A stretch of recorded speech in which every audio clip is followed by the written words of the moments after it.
So hydrogen is going to add down here on this side of the double bond.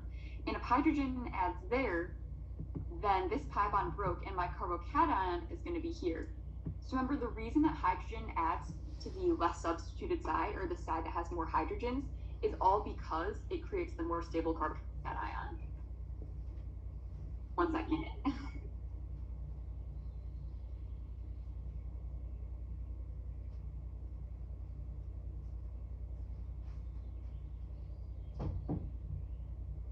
I think they're going farther away now.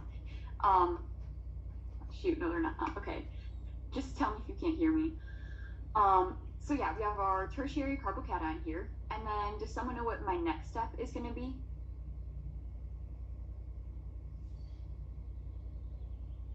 The chlorine ion would bond to where the positive charge on the carbon is. Yeah, so the chloride ion is now my nucleophile. Because this chlorine left, it's just existing in solution as an ion. It's now my nucleophile, and this carbocation is a great electrophile. So nucleophile attacks electrophile, and for my product, I'm going to have chlorine bonded there. Don't worry about the stereochemistry yet. You will understand this starting next week, but for today, let's just focus on where the atom is going. So, awesome. Does anyone have questions on this first one?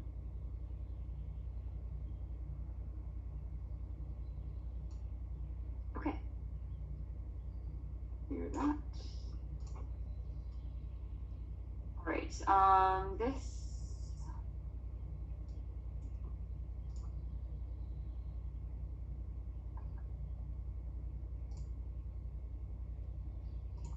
I don't want you guys to like see the answers along the side. But it's just, I can't annotate when I'm in presentation unless I use the Zoom, so it gets tricky, but okay. So this is just like a multiple choice question, so maybe more similar to something you'd see on your exam. So what reaction is this? Does someone remember what this is called? Isn't it hydroboration oxidation? Yeah, so this is hydroboration oxidation, and what is unique about this reaction?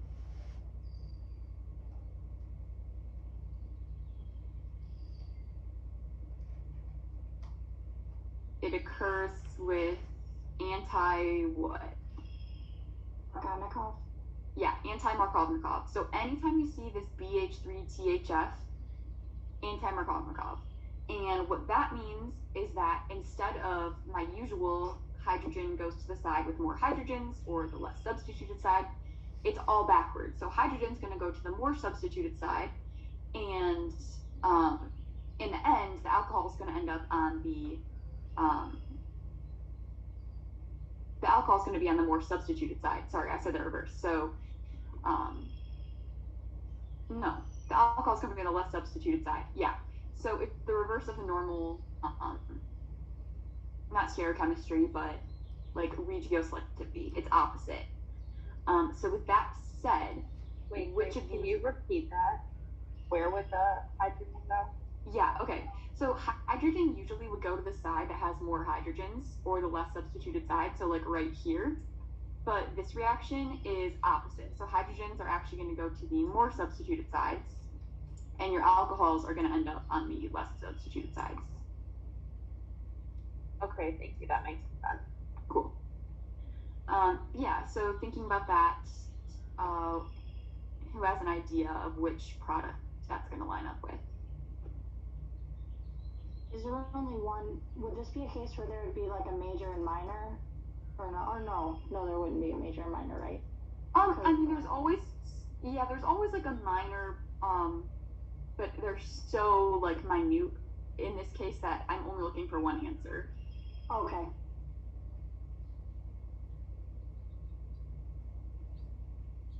Would it be E?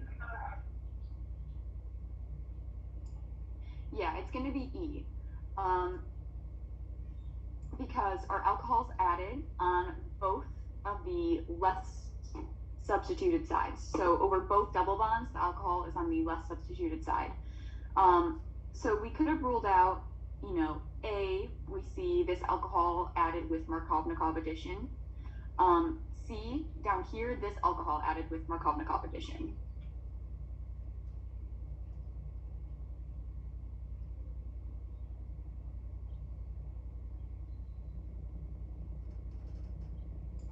Okay, so let's, whoa. All right, I guess I'll just skip that one.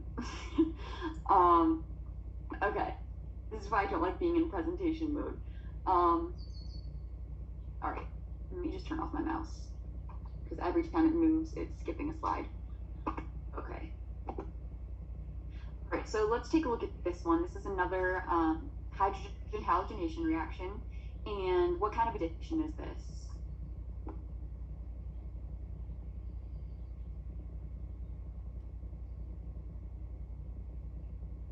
It's going to be Markovnikov, so that's what I was looking for. And that means that we're going to add a more stable carbocation. So what's going to be my major product? The second one, or the one more to the right? Yeah, it's going to be the one on the right because we protonated the side that has more hydrogens, so that's right here, the right part of my double bond, and then that created a secondary carbocation, and my bromine added there. Does that make sense? Yes, perfect sense. So then the one to the left, I guess I'm thinking too much in one concept. So that's not anti, because didn't the bromine on that one add to the side with more hydrogens? Yes, so that is anti-Markovnikov because Markovnikov means hydrogen adds to the side with more hydrogens, and your nucleophile adds to the more substituted side. Okay, so that's not, I think I'm just overthinking, but that's not incorrect to say that that first one is anti. And it would be the minor product in this case, like in the case of your question. Correct. Right? Yeah, correct. Okay. This is the minor product, and it occurred with anti-Markovnikov addition. Okay, thank you. I'm sorry. I don't mean to put like... No problem. You're good. But the thing to know with this reaction is that like it occurs with Markovnikov addition. Everything does except for hydroboration oxidation. So if you were to see like if you ran a reaction like in the lab and you got this, that would be a minor product that occurred with anti-Markovnikov addition because that's not typical of this reaction. Got it. Okay. Mm-hmm. Thank you. Yeah. Okay. This is one of everyone's favorite reactions. Not. Does anyone remember what this NCPBA, like, what does that tell us? What kind of reaction? Something to do with the peroxide. Yeah, right? So close. It's an epoxide. That's close. Yeah, you're very close. The hydroboration oxidation has a peroxide in it. H2O2 is peroxide. NCPDA, you don't really need to know what it looks like, but just know that it's associated with epoxidation reactions. So again, this is kind of a tricky question since you guys aren't familiar with stereochemistry. So I guess I'll just explain this one. But soon you guys are going to learn, like, and you may have read this in the book already, like reactions occur with syn or anti-addition. And just something to know with epoxidation is that it occurs with syn addition, meaning that both of the products are going to go like on the same side of the double bond. So A and B would be like my answers to this one. So sorry, we weren't quite ready for this question. But at least it kind of previews something coming up, and it still goes over like what epoxidation is. Wait, anti. Oh, because we broke it. We broke it. Yeah. All right. We didn't learn this reaction yet, so I'm not going to waste time confusing you guys. Okay. Let's look at this one. So this is interesting because the first step we're doing bromination, but the second step I add in a water molecule. So does someone know what's going to happen?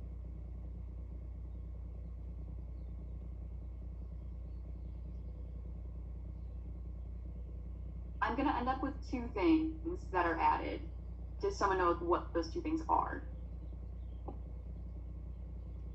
Because of the water, yeah, I was going to say, so I think someone said in the chat that an OH would replace one.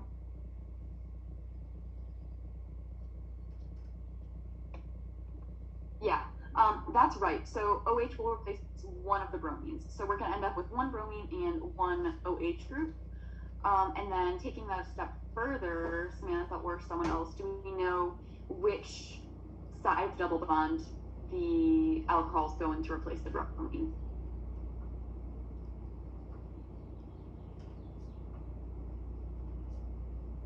Will the alcohol be on my less substituted or more substituted side?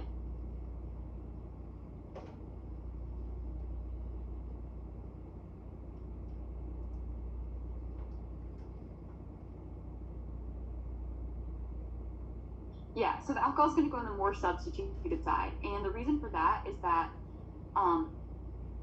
it's going to behave as any regular nucleophile would, right?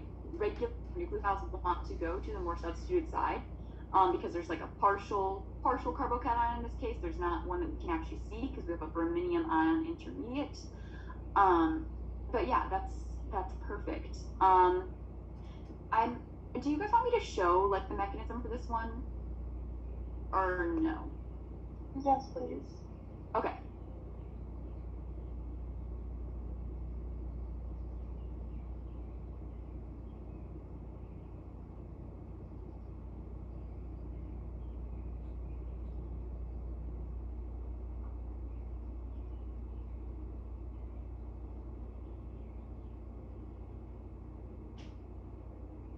Okay. So, first, we have that bromination. So I'm going to show the transition state. I'm going to kind of skip ahead a little bit. So we went over the mechanism yesterday of bromination. And what we had in the middle of that was, actually, I'll just show it. I don't want to skip steps. Okay. So remember we have like this bromine, single bonded to another bromine, and they both have complete octets. But what's going to happen is this pi bond is going to attack this bromine. So the bromine acts as an electrophile, but at the same time, the bromine acts as a nucleophile, and it also attacks the, not really a full double bond anymore, but it looks like that, right? Because this is all happening at one time. And at the same time, because bromine's now going to be like doing too much at once, right? It has two bonds now to this molecule down here. So this bromine has to leave. So it seems like it's more complex than it really is, but really just think like it's kind of like a cycle that's happening, and while it's going on, one bromine atom has to leave. So now we have this, and this is called the brominium ion intermediate. It's a cyclic intermediate, and I have a bromide ion. So usually if we didn't see this water molecule down here, what would happen is this bromide ion would act as a nucleophile and it would attack, right? And then this bond would break and we would end up with two bromines, right, on that molecule. But that's not going to happen because instead, my water is going to come in and act as the nucleophile. So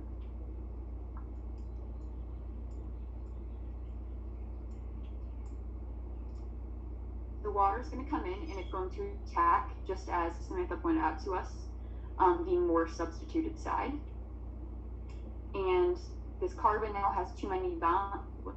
This carbon now has too many bonds, so something has to break, and this is going to break, right? And those electrons are going to go onto my bromine, and I'm going to end up with an well, it's going to be a water molecule first, so it's not actually an alcohol yet. So I'll show that, right? It's a protonated alcohol, which is really just water. And then bromine is up here. And then to get rid of this hydrogen, another water molecule is going to come in and take a proton off of this and form acid in solution. Does that help, Myra, or anyone else that wanted this? Yes. Okay. So for that bromine that left in the first step, we just don't need to keep drawing it? I would show it maybe in like the next step, but you don't need to like carry it through the rest of the reaction. Okay, thank you. Yeah. Mm-hmm. Yeah, it never hurts to show stuff like that just to kind of prove to the professor, like when he's grading it, like you do know what's happening, so it never hurts. Okay, and then again, this shows also stereochemistry, which will become relevant next week. Let's get back into presentation. Okay, so dang it, I can't really do this problem either because it's a stereochemistry related problem. Never mind.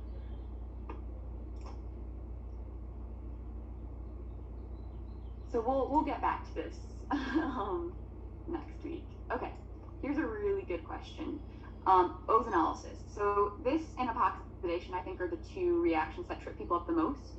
Does someone want to tell me like what I should do first?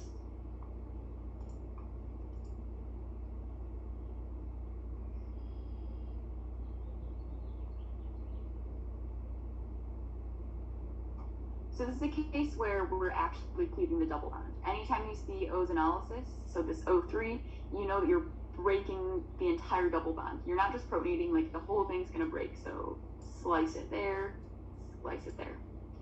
And then this right here, this CH3,2S is DMS, which is dimethyl sulfide. You might see it just written as DMS sometimes. So just know that because you are responsible for everything on the arrow switch are called reagents. So now what do I do?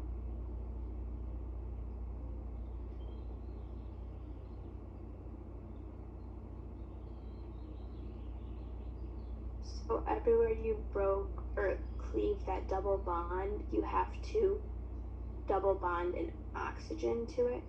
Yeah, exactly. So can someone tell me just by looking at this, like how many products I'm gonna have?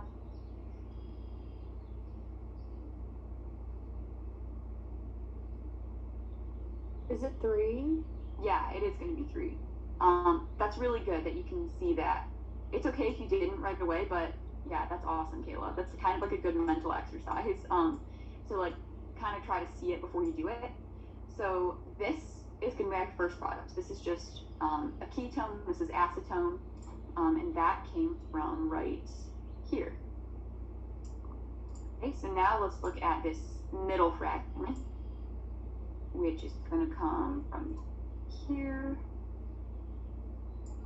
Okay, so again, I'm gonna have double bonded oxygen, 2, 3, and we're really just copying down the chain, okay? And then here I'm gonna have another double bonded oxygen.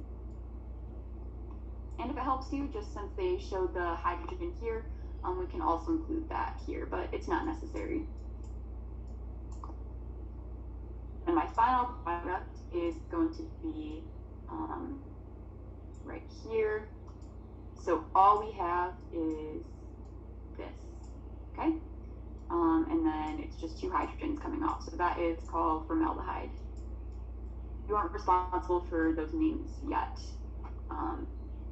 But yeah, so does anyone have questions on this one?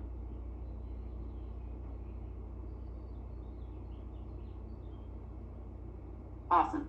So again, this one, you don't need to know the mechanism, but you just need to know how to go from reactants to products.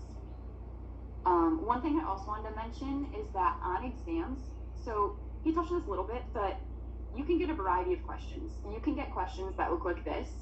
So you're given reactant, reagent, and you need to know the product. You could also be given reagent and product and need to know the reactant. Or you could be given reactant and product and need to fill in the reagents. So there's like several types of questions you can ask. And then when it comes to written questions, you can also be asked the mechanism. So I have a worksheet that I'm going to make visible. I guess I'll make it visible this weekend. I was going to save it because I really want to work on it in SI next week, but that's okay. We can do that too, and I'll still post it if someone wants to get a head start because I don't want to hold you guys back from practicing. And it has like all sorts of questions like that. So I was kind of working on it like as he was lecturing to try to cover stuff he's going over. So I think it will be really good practice. So you said that was an ozone reaction? Yeah. Correct? Okay. Yep. Yeah. Yeah, so it's called ozonolysis. So if you're like a bio person, lysis means like breaking or like splitting of cells. So if that helps you remember, like you're splitting the double bond, that can help. This is an interesting one. He went over this today. I don't believe it's in the book. Do we know what this does?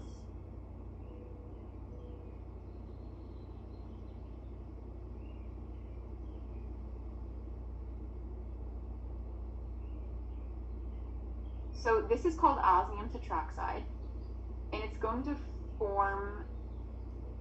Does anyone know what the product is called before I say it? Okay, so it's called a diol. So it forms a syn diol specifically. So those alcohol groups are going to go on the same side of the double bond. Again, you aren't responsible for stereochemistry yet, but you will be next week. So I'm just going to show it that way, just to show it the proper way, but really what you need to know is that we're going to get two alcohols. We're going to have one on this part of the double bond and one here. And since it's syn, they're going to be on the same side, or basically like the same type of bond, right? So you could have like this and this.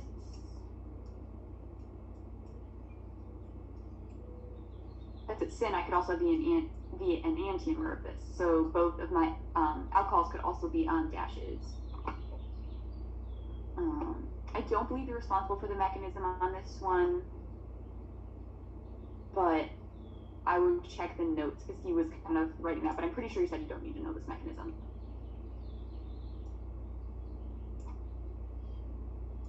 Okay, and again here I showed the stereochemistry.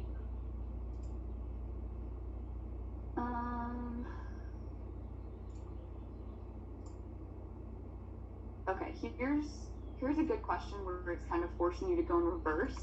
So you're given a product, you're not even given reagents in this case, but we can tell based on all of the possible answers that there was cleavage, which means that it has to be what kind of reaction?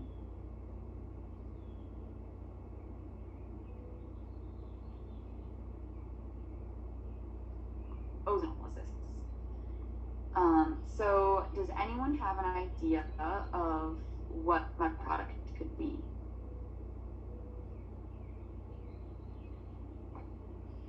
Is it number 2? Take a look. So if I were to cleave right here, well, let's count our carbons. So over here we have 1, 2, 3, 4, 5, 6, 7 total. And one of them isn't going to be part of the ring, right? One of them's like sticking off. So we would have had a 6 carbon ring with 1 methyl group. And that's exactly what I have here. So you could also be like, well, what about 3? 3 is also a 6 carbon ring with a methyl group. Yes, it is, but that methyl group's not going to be on one of these like double bond oxygens, right? Because it's way over here. Because our 2 ketones are going to be here, and this methyl group's just going to be in the middle. So good job, Kayla. So you can see like it gets a little tricky trying to think forward and reverse, but as I always say, just practice. Practice helps. Awesome. Okay. Here is a good question. You don't need to know stereochemistry in this case, so you can kind of ignore what bonds these are on.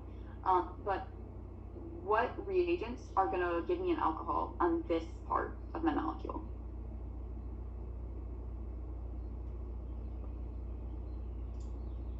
And maybe it helps actually if we go through and say like, what can this for sure not be? So do any of these stick out as like, there's no way it's that reaction?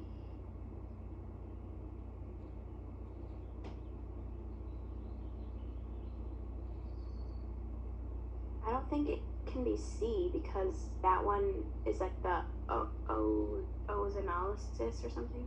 Right, yeah, so it can't be C because no double bonds were completely cleaved. There's 2 others that I would say like jump out, especially one. A.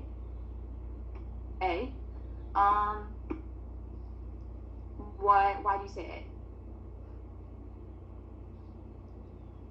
I mean, I guess there's a hydrogen in 2 that you could get it from, but the O and the H aren't together in the same group, I guess. Oh, I see what you're saying. Okay. So this is actually the oxygen mercuration demercuration reaction. So even though it doesn't look like there's like an alcohol being added, there is in this reaction. It just occurs without carbocation rearrangement. But you're right, it's still not going to be this one, because if we did an oxymercuration demercuration reaction, does anyone know where the alcohol would be?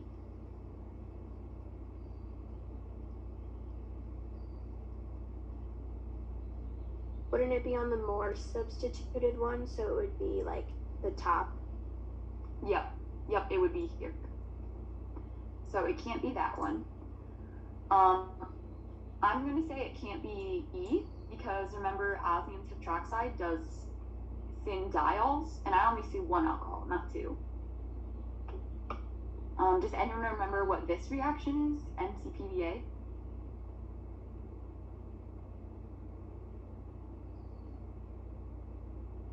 Epoxy. Yep, epoxidation, and I definitely don't see an epoxide here. Right, I don't see this thing. We did add water though, but if I added water, do we know what's going to happen? Or this H3O plus, I guess I should say. It would break it, right? Yeah, it would break it, and we'd end up with a diol again, and there's only one alcohol. So by process of elimination, it has to be B. But why is it B? Let's take a better look at that. So I added an alcohol, right? That was basically the product of this reaction, because I had a methyl group to start, my methyl group is still there, my double bond is gone, and I added an alcohol down here. That's all I did. And which side of the double bond did I add it to? The less substituted one. What reaction is this? Anti-Markovnikov. Yep, hydroboration oxidation is an anti-Markovnikov addition, and it is exactly what we did. So can you see how, like, we, just by elimination, we were able to get to this answer, or at least narrow it down a little bit, and then you can go through and think, like, okay, what does this do? Where are my products at? And you can kind of put it together. It's really just like a big puzzle. Maybe if you think of it that way, it'll be more fun too. I don't know.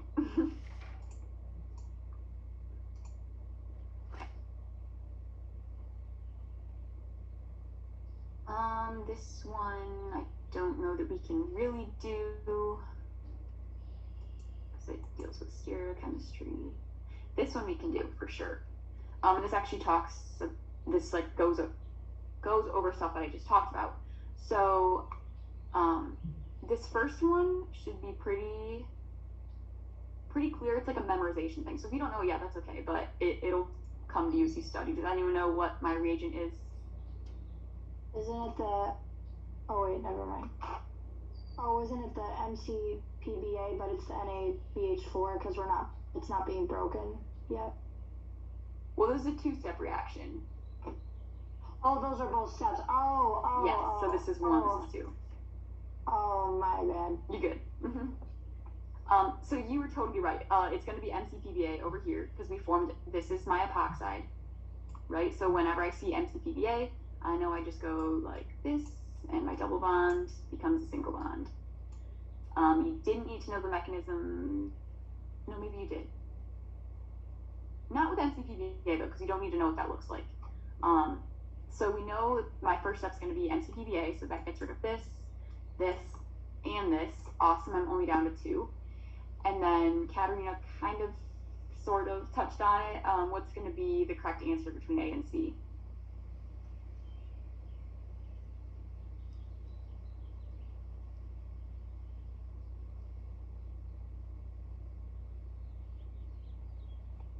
Is it A? Yep, it's going to be A. Because what's going to happen is my, this oxygen is going to get protonated by one of these hydrogens on the hydronium ion, and then what's left behind is water. Water will attack the more substituted side of the ring, so water will come in there and kick this off, and I'll end up with a diol. So, awesome. I have a quick question. Yeah. This is probably a really simple concept, but I don't think he actually really ever told us what like an ethoxide is, and I don't understand what it is. Me either. The epoxides? Yeah, Yeah. sorry, I probably said that Oh, wrong. yeah, no, you're good, you're good. Okay, so all an epoxide is literally this, like, it's like a triangle with an oxygen at the point, and it's just like the name of this type of molecule. Just like we have alcohols, we have amines, we also have epoxides. They're not super common, but this is simply all they are. So you have a carbon, and an oxygen, and then you can have whatever coming off of each of these. That's all it is. So that MCPBA, that's always used to create an epoxide? Correct. That's anytime you see MCPBA, you're making one of these. All right, thank you. Mm-hmm. And then one other thing about them that will become more important as you learn more reactions, which is kind of what the second step touches on, is that these epoxides create electrophilic sites at each of these carbons because of the dipole, right? This is partially positive, so it's electrophilic. So that's just another thing to know.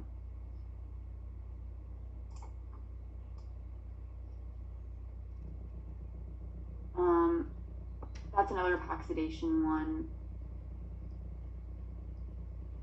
Do I want to? Yeah, we'll do it. So I'll just show this one because I was going to say this is like a stereochemistry question, but just going on that concept of what an epoxide is, we're just creating one of these like oxygen triangles. That's how I think of them. But nothing else happened, right? Like we didn't get rid of that methyl group. All we did was add. Okay. All right. Let's skip this one because I feel like we've had some good practice with those. Let's get into some more reactions. This is one of my favorite reactions. I don't know why, I just like it. So this is acid catalyzed addition of water. So does someone know what my product is going to be? Like not the specific one, but like what does it create? What type of molecule? Is it an alcohol? Yeah, we're going to get an alcohol. And where's my alcohol group going to end up?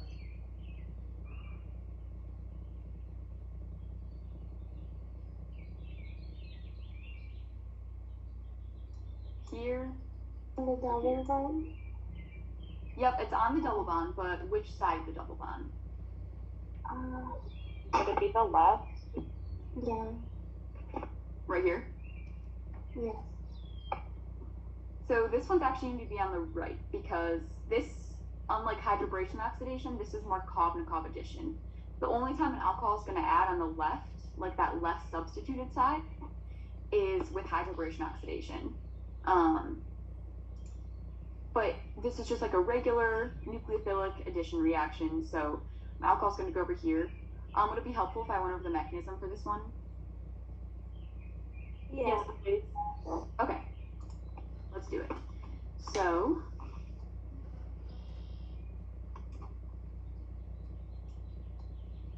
first step is involving my H2SO4, which sometimes you'll just see H3O plus.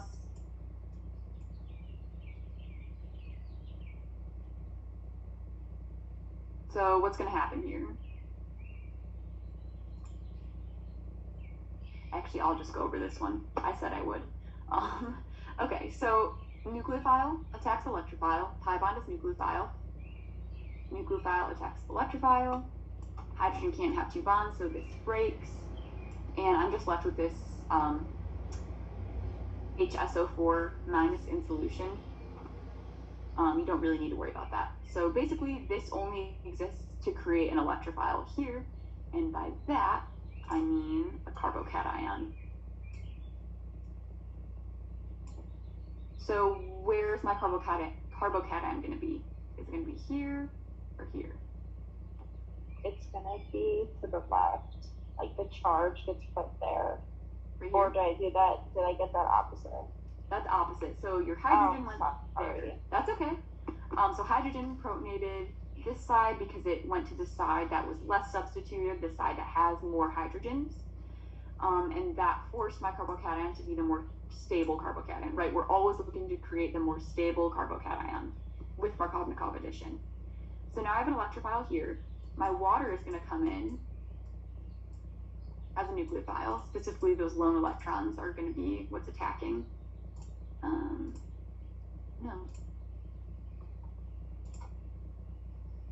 There we go. Okay, so nucleophile attacks electrophile. And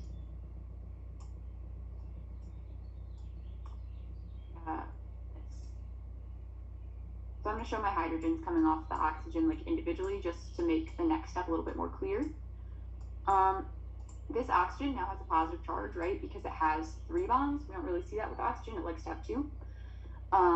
So I need to get rid of that to form my final alcohol. So what's going to happen is another water molecule is going to come in.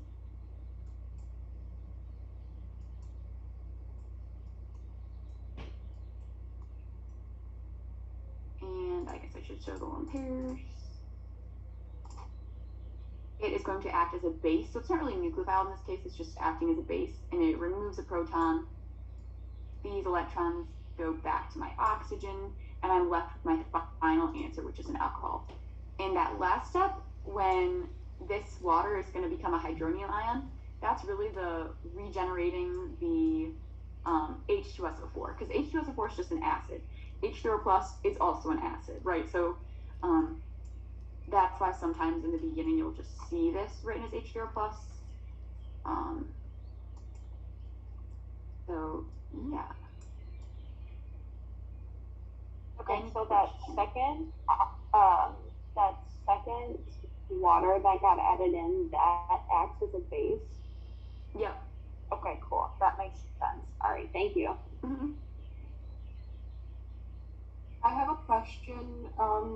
Why did you do the H2SO4 first when H2O is on top? Like, I thought it was like 1 on top and then 2 on the bottom, if that makes sense. Yeah, okay, so that depends. If you see 1 and 2s like this, that means the order. But when you just see like 2 things without those numbers, that's not order. That's just like what's in solution. So a lot of times, like what will be on top would be your nucleophile, and then what's on bottom is just something that's in solution. Trying to think of another case where you'd see that. Well, like with bromination, right? You have Br2 and CH2, Bl2, I think. This technically acts first in your mechanism, but bromine is your nucleophile. So you wouldn't see like numbers here. You only see that when it's a multi-step reaction. Does that help? Yeah, thank you. Mm-hmm. Okay, and then I believe that's the end of this presentation. Yes. Okay, so, because we had to skip a lot because of stereochemistry, but I have something else I wanted to go over. Are there questions, though, before I move on?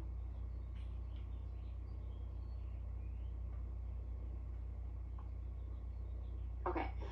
Do you want me to go to a worksheet that I have and go over some more problems, or do you want me to go back over mechanisms, like reviewing them from yesterday? I would say, go ahead. I think reviewing is good for me.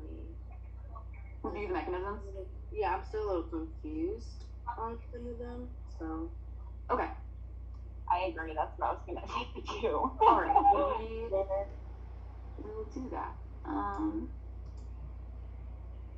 Okay, so do you want me to like just kind of walk you through like how I would do the mechanism, or you guys want me to like ask you to do it? I just want to do what you want. I'd say you just like walk through and talk through it with us. Okay. I think the hardest part right now is just like identifying nucleophile and electrophile and then going through it. Gotcha. Okay, I can do that. So, all right, hydrogen halogenation is like the first one we learned. And I'm going to show it like in a skeletal structure just because I feel like we see that a little bit more. So let's say, for example, we have this, yeah, I'll put my gel bond here. I have this alkene, and I'm adding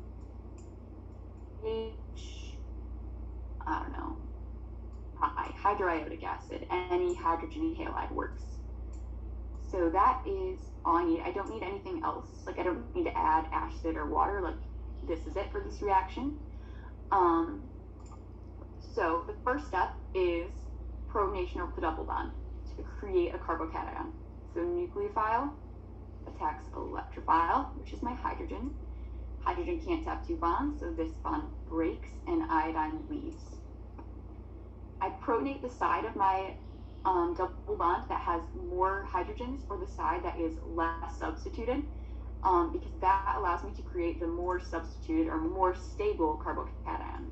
So what that's going to look like is a carbocation right here. And if it helps, I will show where my hydrogen is. My hydrogen added right here. Okay, but I'm going to get that out just for it to be more clean. And then I also have now this iodide ion, and it's negatively charged now because that's just, right, whenever we have an ion in solution, it's charged. That's what ions are. And it is now the nucleophile, and the carbocation is now the electrophile. So nucleophile goes to electrophile.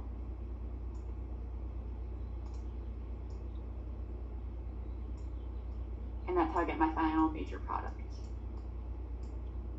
Questions on this reaction? I have a question.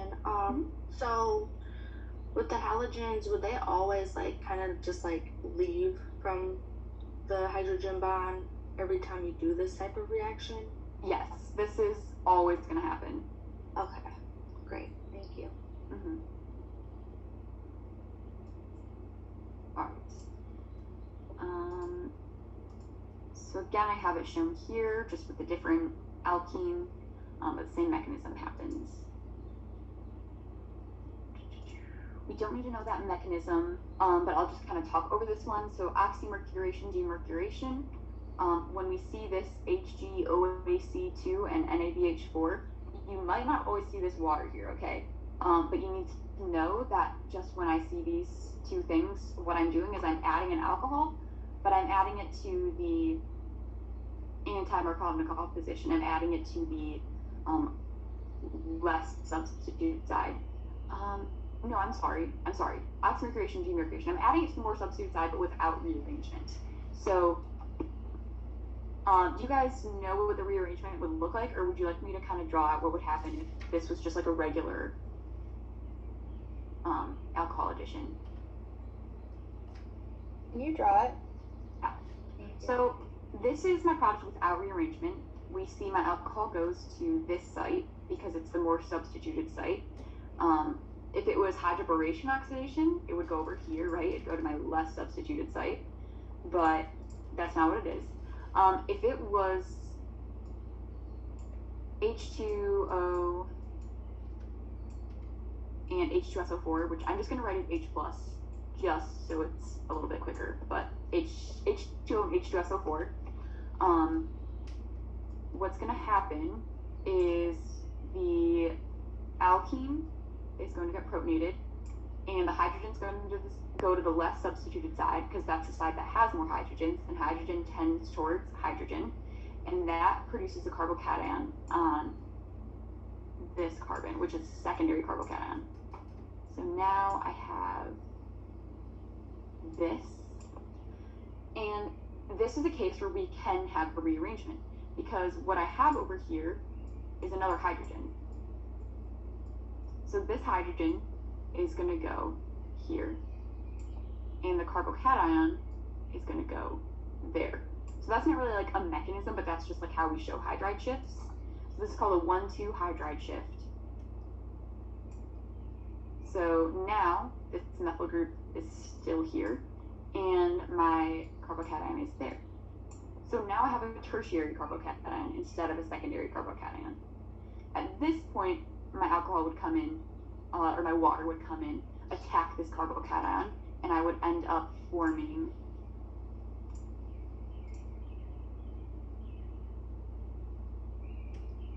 this molecule. So that's going to happen and become our major product. We might still have some of this product forming over the secondary carbocation, but it's going to be minor.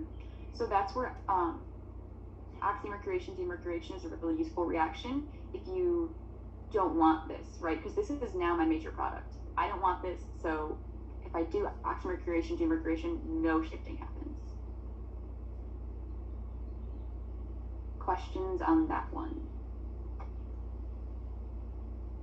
For the reagents for the oxymercuration, is it always going to be the two that are listed here, or could they be different? It'll always be those two.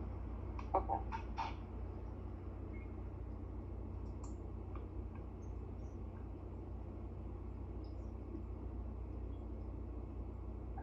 Halogenation, this one, I'm actually going to skip ahead just because I went over this one at the beginning of lecture. If we have time in our last 10 minutes, I'll go back to it, but I just want to get to ones that we haven't done. We went over that one as well. Acid catalyzed addition of water, I just did, but I did it kind of messy, so I can do it one more time. So let's do it with outer rearrangement just to keep it, a little bit more simple. So if I have this alkene, the first step that's going to happen is protonation with my H2SO4, which I'm just going to write it as an H+, because that's how it exists in solution. So nucleophile attacks electrophile, or basically gets protonated.